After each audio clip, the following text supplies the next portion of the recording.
In the glittering world of New York's elite, some marriages are built on love, others are built on lies. What happens when 15 years of deception finally catches up to you?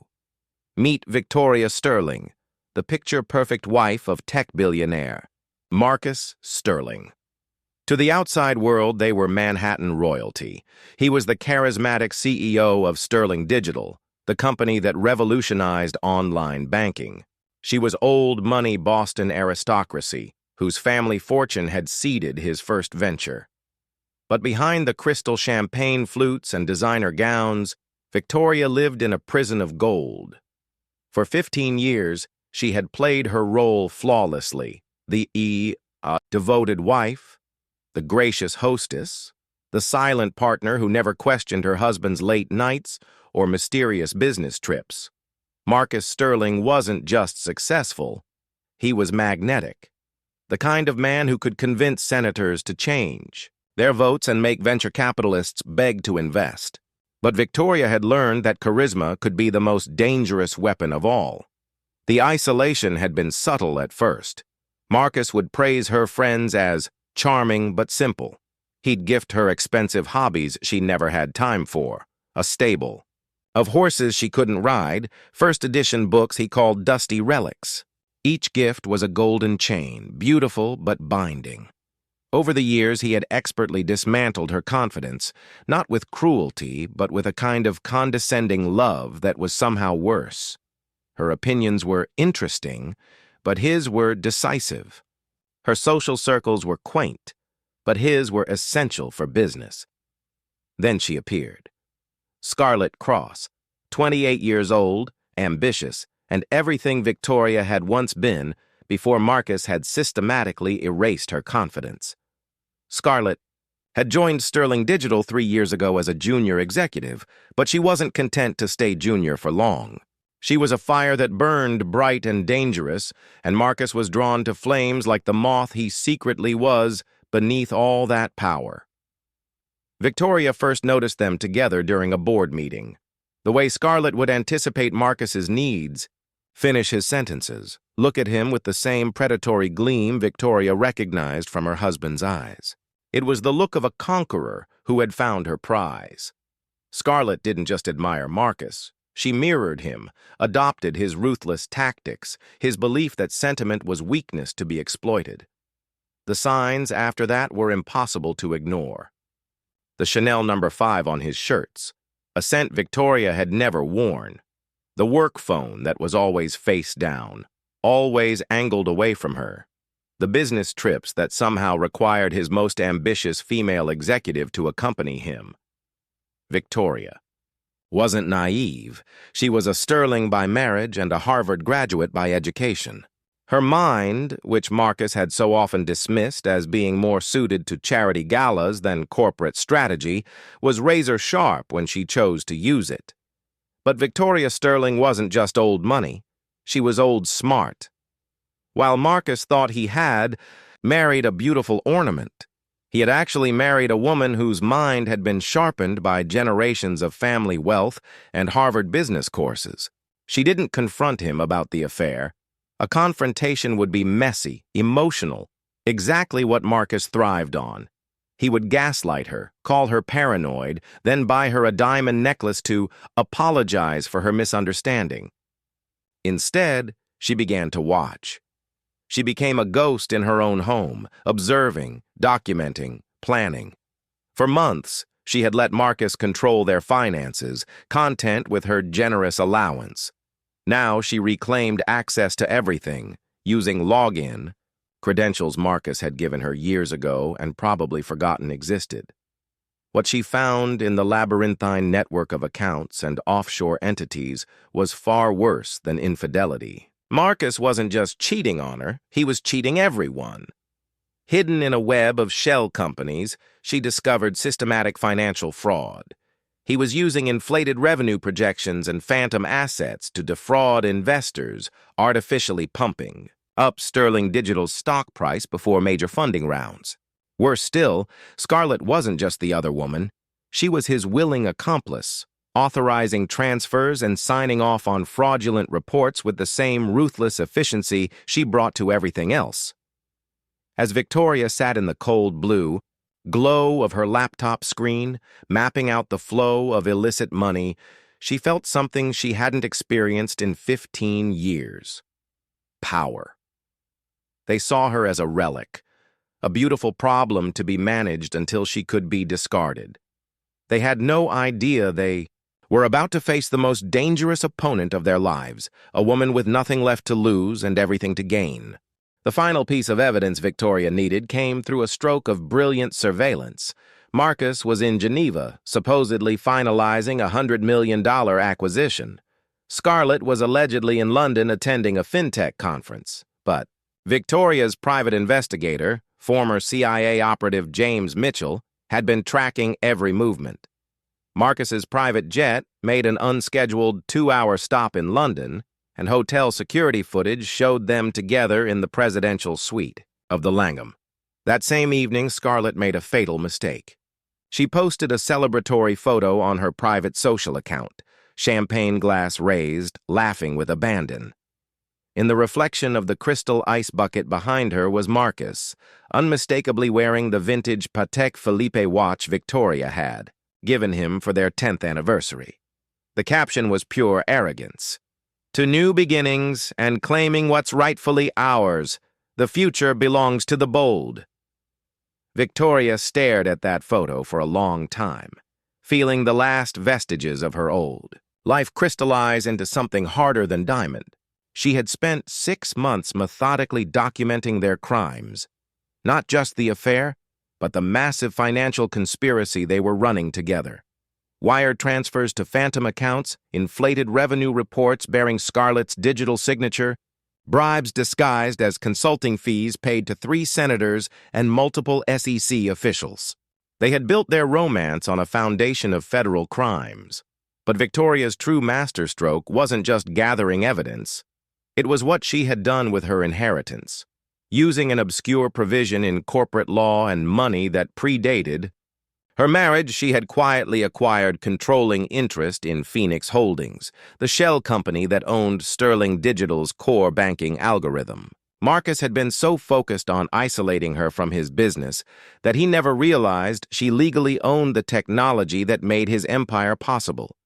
Her plan was surgical in its precision. She would vanish completely, allowing Marcus and Scarlett to believe they had achieved total victory. Then, when their guard was down and they were celebrating, she would deliver them to federal prosecutors with enough evidence to guarantee life sentences. The setup began 3 days before their divorce trial.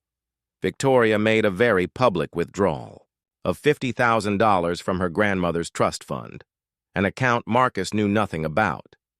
She ensured security cameras captured every moment, creating a perfect trail of erratic behavior for investigators to discover later.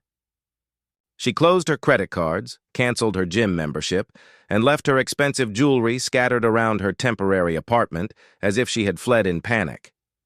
Her final dinner with her sister Catherine was both goodbye and war counsel. Catherine was a federal prosecutor who had been quietly building the government's case for months. "Once you disappear, there's no going back," Catherine warned. "The media will destroy you. They'll call you unstable, a coward, everything Marcus wants them to believe." Victoria's smile was serene but deadly. "Let them. I'd rather be hated and alive than beloved and destroyed. Marcus thinks he married a decorative fool. Scarlett thinks she's conquered a weak rival. They're about to learn how wrong they both are." At exactly 3 a.m. on December 15th, Victoria Sterling ceased to exist. She walked out of her apartment with one small suitcase, climbed into a car driven by Mitchell's associate, and disappeared into the December darkness. Her only trace was a handwritten note left on the kitchen counter. "I can't do this anymore. I'm sorry." The media feeding frenzy was everything Victoria had predicted. "Billionaire's wife flees in shame," screamed the tabloids. "Mental breakdown.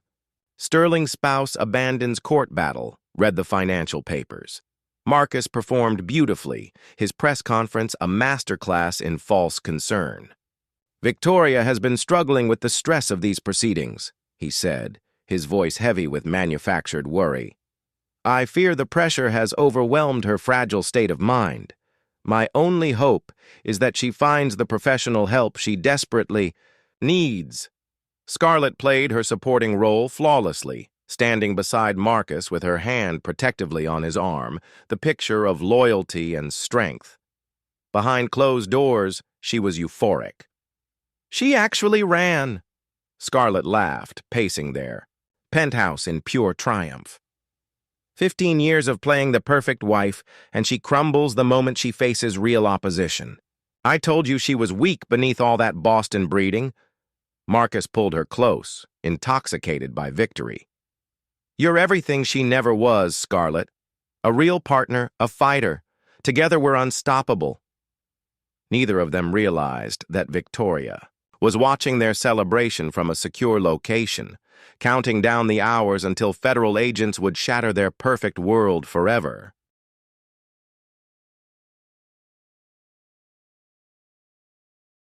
Two months after Victoria's disappearance, Marcus Sterling stood at the pinnacle of what he believed was his greatest triumph. The divorce case had been dismissed with prejudice. Victoria's vanishing act had been legally interpreted as abandonment of her claims. Every asset, every property, every penny of their billion-dollar empire now belonged solely to him. The media had moved on to other scandals, and the business world had accepted the narrative that he was a long-suffering husband whose unstable wife had finally cracked under pressure. Sterling Digital's stock had actually risen in the aftermath, as investors interpreted Victoria's departure as removing an unpredictable element from the company's future. Marcus had never felt more invincible, more justified in his choices.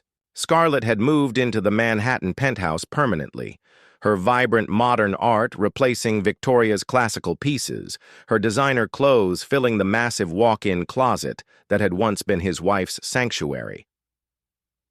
On a crisp February evening, Marcus decided it was time to make their relationship official in the most dramatic way possible.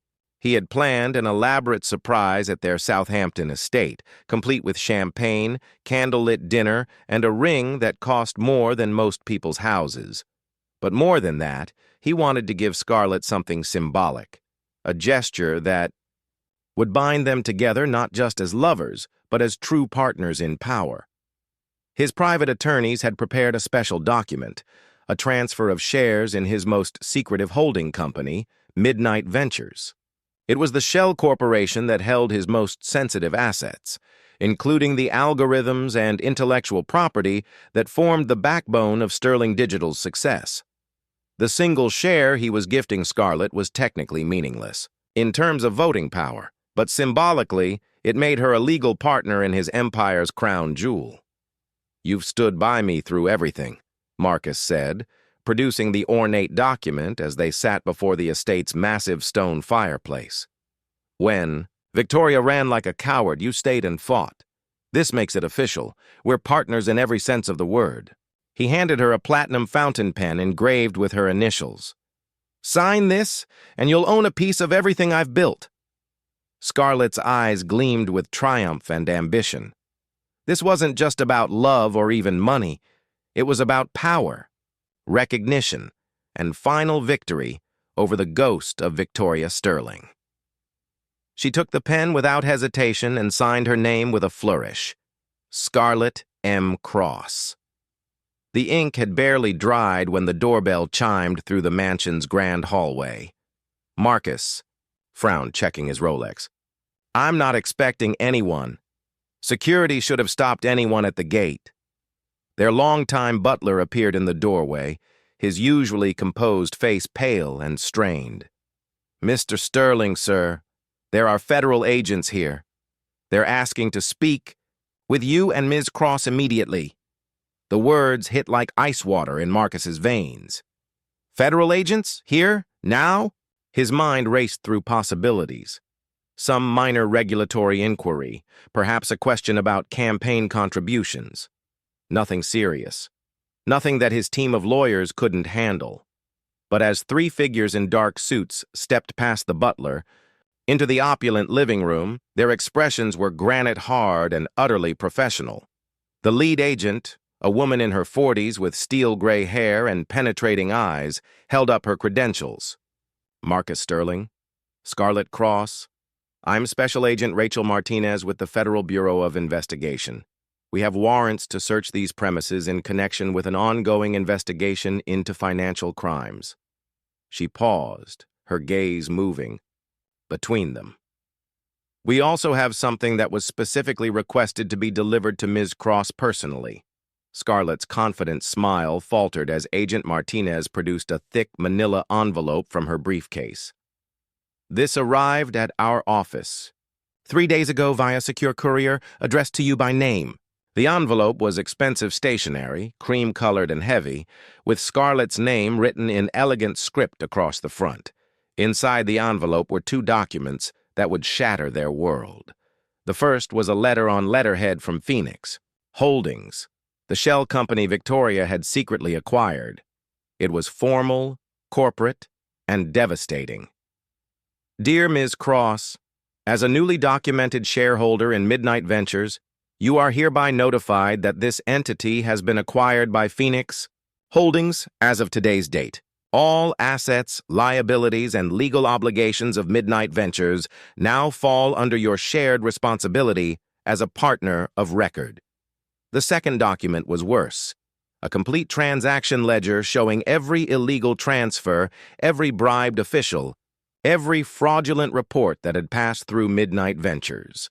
At the bottom of each page were 2 sets of authorization signatures, Marcus Sterling and Scarlett M. Cross. By signing that share transfer just minutes earlier, Scarlett had retroactively made herself a legal partner in 15 years of federal crimes.